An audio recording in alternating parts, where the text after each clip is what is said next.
Professor Barnhizer. First, we would like to make it very clear that we are not gnome terrorists. We are kind people. We love our dogs, our children, our own lawn gnomes. Do not feel that you need to resist our demands, nor that you are giving in by accepting our offers as a condition for the return of your gnome. We were simply in a position to offer you something that you want. Since you have rejected our first offer, at least in part, you are put in a position to make a counteroffer or reject our entire offer outright.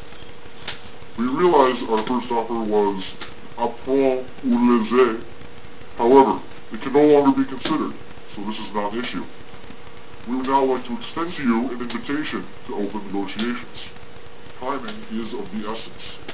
If you do intend to make a counteroffer, we expect to receive it by this Monday, 10:20 a.m. Considering the following material items. The gnome nappers have the power of acceptance. Only the gnome nappers. In return for an accepted offer, you will receive your precious gnome. We are not interested in money per se. However, your consideration must be of value to us.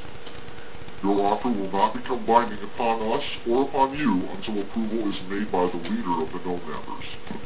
We want to make it clear that the offer is binding once their approval is made. However, we are throwing out the mailbox rule. We wish to make it clear that the offer is binding once the approval is made without an obligation to communicate that fact to you. If you do not hear from us, and you detrimentally rely on the fact that we did not respond, it would not be reasonable. To reiterate, this is not an offer.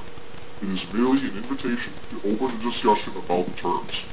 If no offer is received by Monday at 10:20 a.m., we will assume that our previous offer has been rejected in its entirety and no counteroffer will arrive.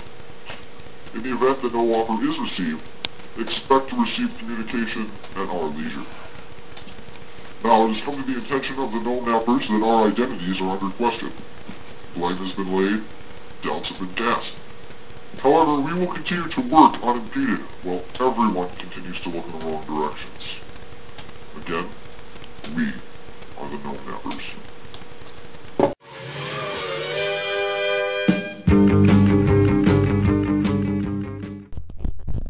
There's been a lot of gossip going around about who the gnome nappers are. Who could it be? Mr. Disick? Perhaps Mr. Novak? I heard Fifield's name mentioned once or twice there. Maybe Mr. Swallow is our hairy-armed culprit. Mr. Peters.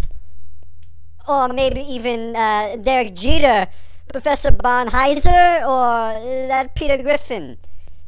We're certainly not going to give you the answers, but stay tuned for the next gnome video, where the gnome will be subjected to even more new torture, or something like that. You might even learn something about contract law, and maybe Barnhizer will give in to the gnome nappers' demands, as he says. Who knows?